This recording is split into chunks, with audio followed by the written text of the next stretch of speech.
Hey guys, welcome back to Beast Quest, Series 9, Book 5, Spikefin, the Water King. Now before I get on with this, I want to apologise because my voice isn't 100% right now. I had an accident and I caused myself to bite my tongue, but other than that, I've gone over a bit and it's gotten a bit better and it should be well enough to wrap up Series 9. With that being said, I hope this goes pretty well and let's wrap this up. So, with that being said, this is Spikefin the Water King. Tom and Eleanor ventured forth, closing in on the mountain where the eternal flame lit.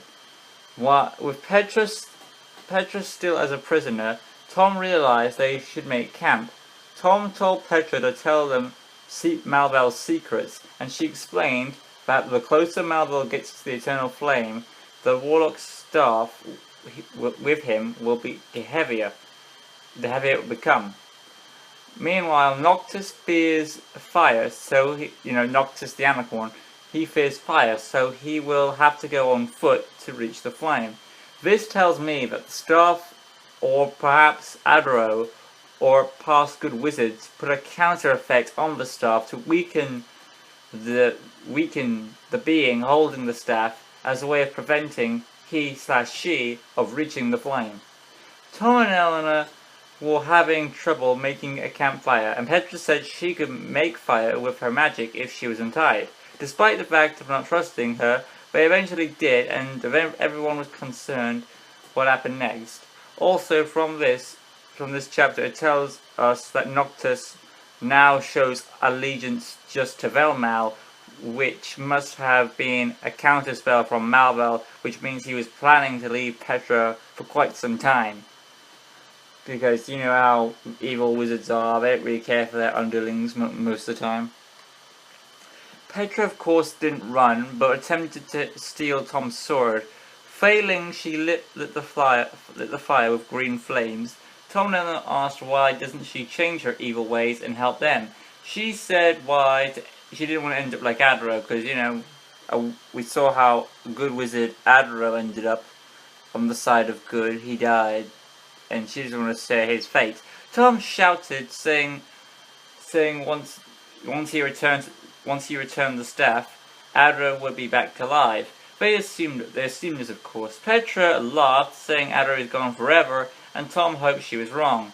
They checked the map. Now in this chapter they say they got the map from Adro, which is not true at all. In there it says they got the map from Petra. Besides, Adro said he didn't want them to go to Seraph, so why would he give them a map? So it's a bit of continuity. This series has a lot of continuity, especially on books 3 and 5, which is this one, which are both human beasts. But don't worry, this book this is not as bad as Korak, and nothing will be. Anyway, carrying on. Anyway, seeing the map, they noticed that a beast called Spikefin was attacking the fishermen. This beast was probably created a while ago when Tom and Eleanor were fighting other beasts. And Malvel is right now heading for the mountains, while the beast remained at sea. He could have also remembered this, so he probably knew he could use it to slow down our heroes. Petra taunted them with what they planned to do. Either option had consequences. If they followed Malvel, people would be hurt, but if they stopped the beast, Malvel would get closer or actually reach the eternal flame. Reluctantly, Tom decided to save the people and stop the beast to prevent the lives they have a chance of saving now. Then, fearing Malvel, mind you, Tom hoped he was making the right choice, so I liked that little tension we have there. Of course, we know Tom's going to choose Stop Spikefin because there wouldn't be a book otherwise. Well, for this book, after all. Tom and friends made their way to the seas of Seraph. They realized they had to build a raft if they planned to stop the beast quickly, and using a speed device, and stop Malvel. However, despite gathering many logs, they had no rope. The only rope that they had was on Petra, They had no choice. They untied her, and Tom told Eleanor to take Storm, while he took Silver and Petra on the raft. They all finished the raft and sailed away. However, after fighting the tide and a whirlpool, Petra knocked Tom out, and Silver was splashed by the water, too wet to get a clear view of Petra. She had made her escape. When Tom came to, with Eleanor screaming, seeing what happened, a waterfall came up over Tom and Silver and went over.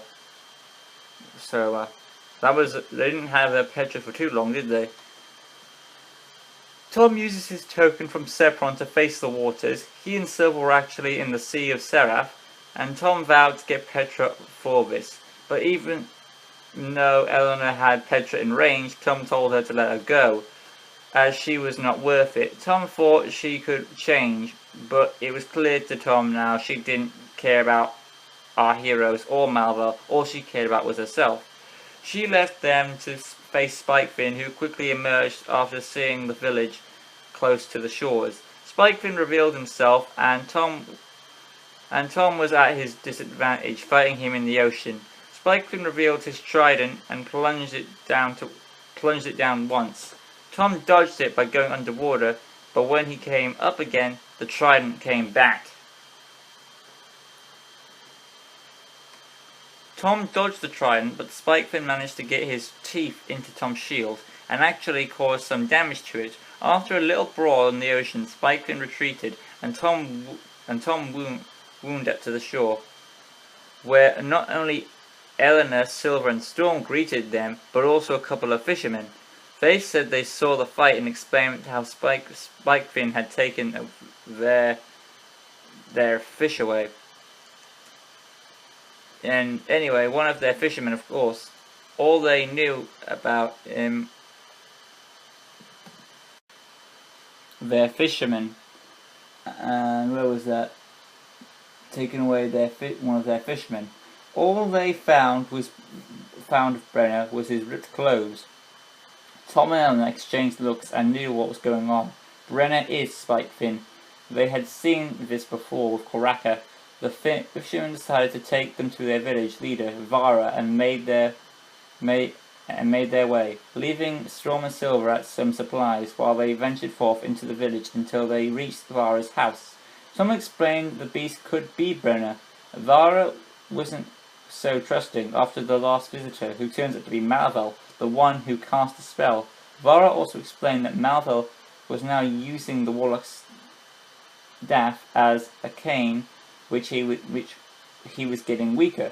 Petra's words seem to be true. Also, if Malvel is weaker, it means the beast could have been right after Silver not a while ago, which means Malvel went ahead of course if he's planning to distract our heroes with another beast. So, a while ago I figured that maybe this beast was a backup plan, but if he's weak because he's getting closer to the flame, then this is like right after Silver not hold it back. Spikefin came back and he planned to knock down Vara's house. Spikefin flooded Vara's house while Tom and Eleanor gathered a net to try and trap Spikefin. However, Tom had forgotten his shield, so he couldn't use his Sepron's tooth. While the net trap seemed to work, it wasn't long for Spikefin used his spikes on his forearms to break free from the net. After some scuffling in the sea, Tom and Eleanor retrieved Tom's shield. Tom also mentioned Spikefin was stronger than he thought. However, Spikefin burst through the room and surprised them. I will say Spikefin does like to use his spikes on his forearms a lot, which is pretty damn cool. I always like that thing in beasts, using their own bodies, you know. Tom and Eleanor fought off Spikefin, causing Tom and the beast to be hurt. Spikefin made a retreat while Tom and Eleanor had to decide which token was the one they needed. Tom took the tooth from his shield, and which is where Spikefin had bit. He tested it on the chainmail and conjured a plan. With himself bleeding, he would use it to lure Spikefin, that is, to him. So he would use his blood like a shark to lure Spikefin to get him. The chainmail would drown him, but Sepron's tooth would keep his breathing power active. The plan was to lure Spikefin out of the sea, where he didn't hold an advantage. Tom also told the people that Brenna was the beast, much to their horror, and prepared to face Spikefin once again. Tom asked everyone to hold onto a chain which he had secured around the chainmail. When he gave the signal, they would pull him up. Tom went down, and his blood did attract something, but it wasn't Spikefin, it was a swarm of sharks. Tom fought them off, and then when all the sharks were left in panic, Spikefin had arrived. Yeah. Spikefin had arrived. Tom and Spikefin fought, with Spikefin getting his teeth stuck in the chainmail. Tom was basically a hook, and he tugged on the chain to reel in their beastly catch. They all came with ropes and coiling up Spikefin. Despite Spikefin's attempts to return to the water, it was no use. The battle had been decided. Spikefin reverted back to Brenna and was no longer apart being in the sea. Because, you know, it's similar to Koraka, how her wings were damaged and she was meant to be like a flying beast. With her wings are damaged, she no longer can be the flying beast. It's the same thing here with Spikefin. No longer in the water, he's no longer a watery beast. And Tom went to greet him back to Seraph.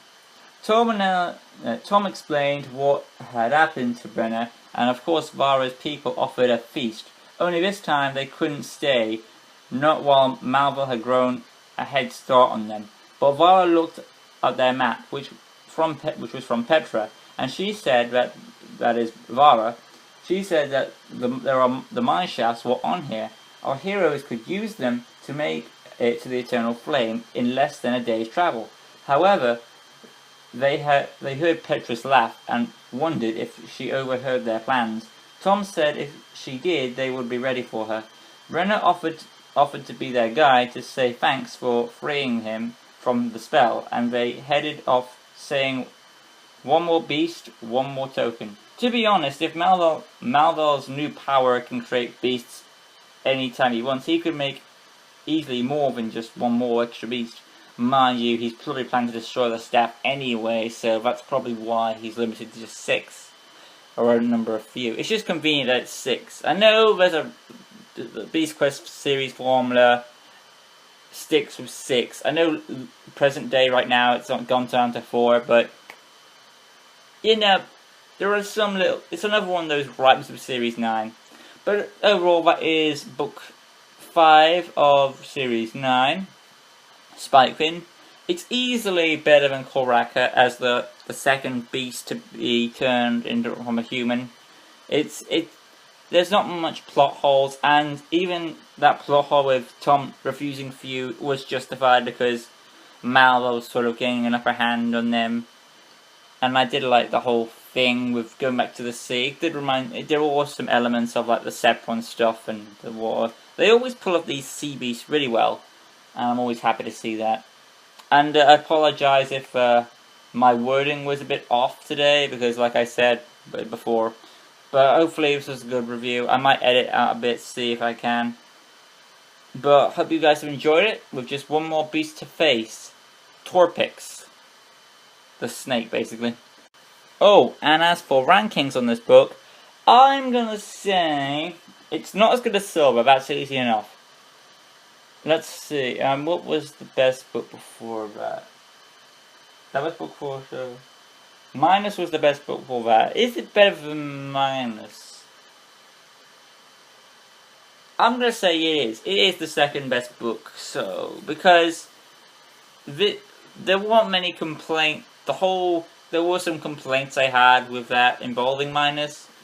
But it was like, basically Minus was the average Beast Quest book. So I think, there was a bit more development, there was a bit more pushing forward, and with Series 9 coming to a whole, this is easily the second best book in Series 9 for me. So. Still, Silver is the king of Series 9, but Spikefin is an easy number 2. Till next time guys, peace.